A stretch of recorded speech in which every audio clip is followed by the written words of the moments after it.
Assalamualaikum warahmatullahi wabarakatuh. Jirtu hordoftoota keenya har'ammoo sabiraan kibdaa yookaan tiruu na barbaachisee jetti jinnaan tiruu bitee tiruu akkasitti xabbasuuf hin deema gaa. Bira hirkadhee tiruu ajaa'ibaa kun oola. Waaw jedhanii isaanillee nyaachuudhaaf itti gammadanii afaan bananii kunoo afaan kaamera mi'aawu gaame. Gammadanii kun na dhungataniiyyuu. Daawwattoota keenya haga xumuraatti na waliin tura. Like, share, subscribe gochuu hin dagatinaa. Kibda ajaa'ibaa waliin hojjannu haga xumuraatti daawwadhaa. Please video kana like tuqaa akkamitti akka hojjetamu na waliin daawwadhaa. Eshi bismillah amma jalqabnu billaan qopheeffatamee jira. Kun tiruudha. Tiruu reettiitii yeroo ulfaa kana gaa dubartii waan adda addaa barbaachisamtiidhe. Biyyoo nyaachuu, dhoqqee nyaachuu, qixxaa waan gefeessamtii gaasii immoo tiruu barbaachisee jennaan. Tiruun kun eega barbaachisee bubbulee jira.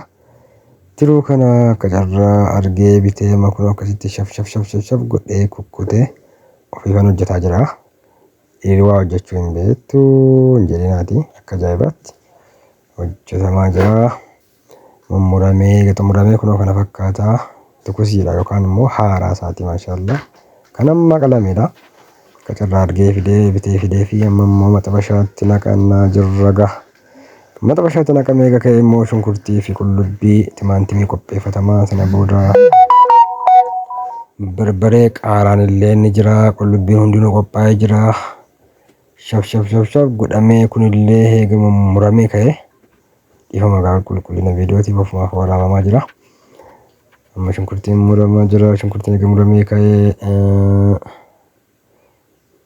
qullubbiin lekkas godhamee timaantimiin qaaraan shaf godhamee kukkutamee muramaa jira gaa. Sana booda immoo xiqqoo shunkurtii guddee jennaan fuula guuramaa jira. Amma maxabashaatti nammee abiddarra kaa'amee jira. Waaw kana fakkaata. Amma bilchaachuu eegala jechuudha. Kun shunkurtii qullubbii timaantimiidha. Akkamitti akka xabbafamu ilaalaa gaa. Waan jedhe barbaadan gochuuf hin dirqama waan ta'eef mucaa burruufti jennaan. Mucaan burraa irra jennee kunoo kana booda amma immoo bira hirkatamaa jira gaa. Bira hirkatamee mucaan tokkollee kuyyiisa fiddee bira hirkatamee xabbafamaa jira kasala irratti. Akka ajaa'ibaatti wallaahi maashaallah shunkurtaa itti nammeera. Gaggabaabseen viidiyoo sitti agarsiisaa jira. Bilchaataa jira. Shunkurtii qullubbii itti nammee akka ajaa'ibaatti urgaa jira. Foolii isaa dhaga'uu dhabdan malee amma immoo timaantimii fi qaaraatu itti nammaa. Ofii jettu mi'aa jedhan ashabootti bishaatti naqee ammatti gaddaama.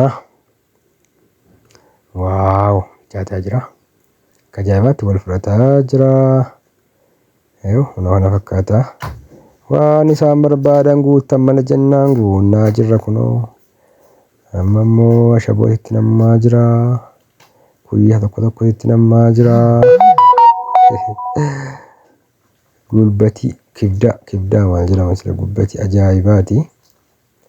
Duulatii maal jettan duulatiin kana mitidha. Tiruudha kun tiruu reettiiti. Amma bilchaatee xumuramuu ka'eera. Waaw maashaallah noo. Kan nagaa rabba godhu. Eega suusiin baay'ee ka'ee dhufe garuu qaata suusaa mee bubbulee jira. Akka mucaan dhiqqan burranne mucaa burratti jennaan. Akka ta'ettuu boodarra harkifatee bitamee fi ofii immoo nyaatamee yaalama gidduudhaan ashaboo qabaachuusaa asitti immoo gurguddatee jennaan maan kaanaan shishifeeffamaa jira. Jalqaba gurguddatee murame waan ta'eef kukkutamaa jira jechuudha kaan kukkutamaa jira. Shaf godhamee shishifatu yoo gurguddatee hin ta'u isaan ta'anii eeggataa jiru. Kunoo bilchaatee ba'ee jira maashaallah. Amma immoo biddeen tokko saafaarra buufnee biddeenichatti gadi naquuf egaa biddeenichatti gadi naqamee ofiif bira bu'amee godhama jechuudha. Kunoo wanta bashaarraa biddeenichatti nammeera. Giifti dureen ta'anii eeggataa jiru. Miila olirra buufatanii taa'aa jiru. Waaw maashaallah. Xiqqoo ibsaasitti fee kaameraa mul'achuu dide malee. Amma fuunee gara giifti duree deemaa jira gaa. Giifti dureen kunoo ta'anii dhimeeffatanii nu eeggataa jiru. Haa isin jedhanii jirtu.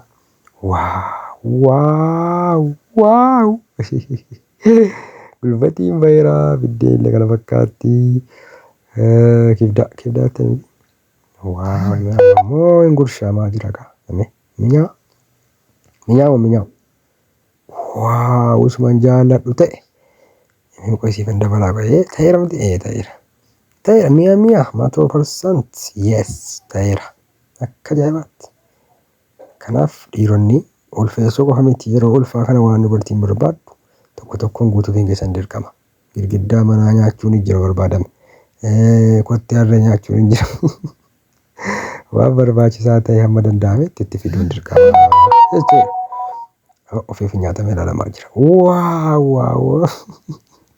Mi'aawu isaatti ilaalamaa jira ofii gidduudhaan baay'ee mi'aawa baay'ee ta'ee jira. Habiibi haa ta'u hojii akkasii hojjechuu beektaadha jedhamee naa cabaccabamee akkasitti kunoo gammadanii ayyuun eekkam nagaa keetii akkam burranni ishii tiruu nyaatteetta waan ta'eef akka ismiin keen burrana jedhamee itti himamee ta'eera miti ta'eera ajaa'ibaatti. Ajaa'ibaatti ta'ee isa yaade ol ta'edhamee gammadamee itti quufameera yoo jaallattan laayik sheer gochuu hin dagatinaa sabiskiraayib godhaa maatii jaalalaa kan jabeessa habiibi jedhanii dhungatanii gana galateeffatan illee galateeffadhee akkas yeroo gaarii qabaadhaa isin jaalannaa baay'ee baay'ee.